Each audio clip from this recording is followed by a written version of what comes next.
प्राचीन कथा है कि भक्त कनकदास का जो गहरा भक्तिभाव है उसी की वजह से ऐसा होता है।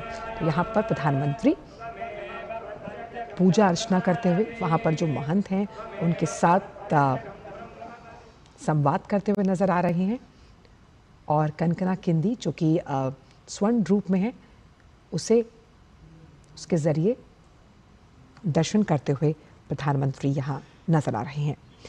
तो उडुपी की बात जब हम करते हैं, दक्षिण भारत का एक प्रमुख धार्मिक और सांस्कृतिक केंद्र है। इसे दक्षिण भारत का मथुरा भी कहा जाता है। और सबसे अहम कि 8 मठों की अद्भुत परंपरा है। श्री माधवाचार्य ने श्री कृष्ण मंदिर की सेवा और प्रशासन के लिए 8 मठों की स्थापना की थी, जो अनूठी व्यवस्था, धर्म अनुशासन और सामूहिक प्रबंधन का एक सटीक उदाहरण है। तो उडुपी का नाम लेते ही जिस तरह श्री कृष्ण मंदिर की छवि सामने आती है, ये मंदिर मध्यकालीन संत श्री माधवाचार्य की परंपरा से जुड़ा है और वैष्णव भक्तों के लिए आस्था का अत्यंत पवित्र केंद्र माना जाता है। अनूठी व्यवस्था, अनूठी बात ये कि भगवान कृष्ण के इस बाल स्वरूप के दर्शन अभिलाषी आप तभी बन पाते हैं जब वहाँ जो कनकना किंदी है, एक छोटी सी खिड़की से उनका दर्शन किया जाता है, दर्शन आप कर सकते हैं। प्रधानमंत्री यहाँ पर जो पूजा अर्चना है उसमें भाग लेते हुए, सम्मिलित होते हुए नजर आ रहे हैं। और ऐसी धार्मिक मान्यता है कि भक्त कवि कनकदास को इसी झरोखे से दर्शन हुए थे। वो कहते हैं कि जिस तरह से भगवान को हम ढूंढते हैं, भगवान भी भक्त को देखकर आह्लादित होते हैं। यहाँ पर संकल्प लेते हुए प्रधानमंत्री और ये पूजा अर्चना करते हुए नजर आ रहे हैं। श्री कृष्ण मठ के दौरे पर प्रधानमंत्री, जहां मंदिर परिसर में शांत, अनुशासित और आध्यात्मिक वातावरण से ओतप्रोत आप इस पूरे प्रांगण को देख पा रहे हैं। और वैदिक मंत्रोच्चार की वजह से जिस तरह से ये उडुपी का जो श्री कृष्ण मठ है वो श्रद्धालुओं के लिए सालों से आकर्षण का, भक्ति का, आध्यात्म का, ज्ञान का केंद्र रहा है। तो उडुपी स्थित श्री कृष्ण मठ के दौरे पर प्रधानमंत्री आध्यात्मिक और सांस्कृतिक उत्कृष्टता के लिहाज से आज अहम दिन, जब हम एक भारत श्रेष्ठ भारत की तस्वीर यहाँ पर सटीक होते हुए देखते हैं। प्रधानमंत्री यहाँ पर पूजा अर्चना के तमाम क्रियाकलापों में हिस्सा लेते हुए नजर आ रहे हैं। इस मंदिर से जुड़ी एक बहुत ही अहम मान्यता और भी है, जिसका जिक्र अभी कुछ देर पहले नीरज भी कर रहे थे, कि कैसे श्री माधवाचार्य ने समुद्र में तूफान में फंसे एक जहाज को अपनी दिव्य शक्ति से बचाया था। और आध्यात्मिक शक्ति कैसे आपके दार्शनिक व्यक्तित्व को निखारती है, उकेरती है। प्रधानमंत्री यहाँ पर पूजा अर्चना में भाग लेते हुए नजर आ रहे हैं।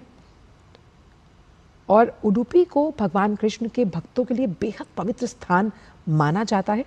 ये कृष्ण मंदिर खास तौर पर कृष्ण भक्तों के लिए प्रमुख आस्था का केंद्र है, जहाँ आध्यात्मिक उन्नति, उत्पत्ति का उद्घोष है।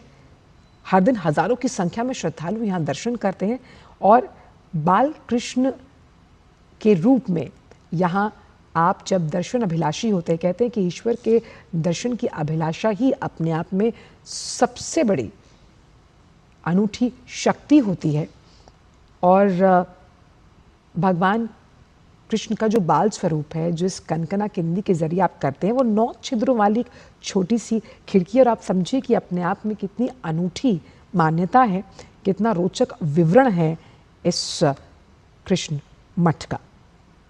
और जब हम उडुपी की बात कर रहे हैं, जिसे दक्षिण भारत का मथुरा भी कहा जाता है, तो बहुत से रोचक तथ्य जो हैं वो इस मंदिर से जुड़े हैं। जैसे कि किस तरह से एक दीपक है जो कई वर्षों से यहाँ लगातार जल रहा है। भगवान कृष्ण की जो बाल स्वरूप मूर्ति स्थापित है, हाथ में मक्खन और रस्सी पकड़े हुए है। और हर साल खास तौर पर जन्माष्टमी या फिर अगर हम भगवान कृष्ण से जुड़े जो तमाम महोत्सव होते हैं, उस वक्त इस पूरे श्री कृष्ण मठ की छटा देखते ही बनती है।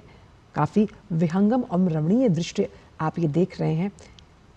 भक्ति में सराबोर पूरा उडुपी हमने देखा आज किस तरह से कृष्ण की भक्ति में डूबा हुआ नजर आ रहा है। तो उडुपी का ये कृष्ण मंदिर जहाँ प्रधानमंत्री इस वक्त दौरे पर हैं और प्रधानमंत्री ने यहाँ पर पूजा अर्चना की और बड़े विधि विधान के साथ यहाँ पर उन्होंने पूजा अर्चना में भाग लिया, सम्मिलित हुए। और किस तरह से संत महंत जो हैं आने वाली पीढ़ियों के लिए इस तरह एक सकारात्मक सोच और ऊर्जा को पैदा करते हैं, यानी कि जिसकी नींव आज से 13वीं शताब्दी में श्री माधव आचार्य द्वारा रखी गई, उसी इतिहास को आज हम सब अपने ज्ञान चक्षुओं से देख रहे हैं और किस तरह से आपका इतिहास ही आपके आने वाले भविष्य की नींव होता है।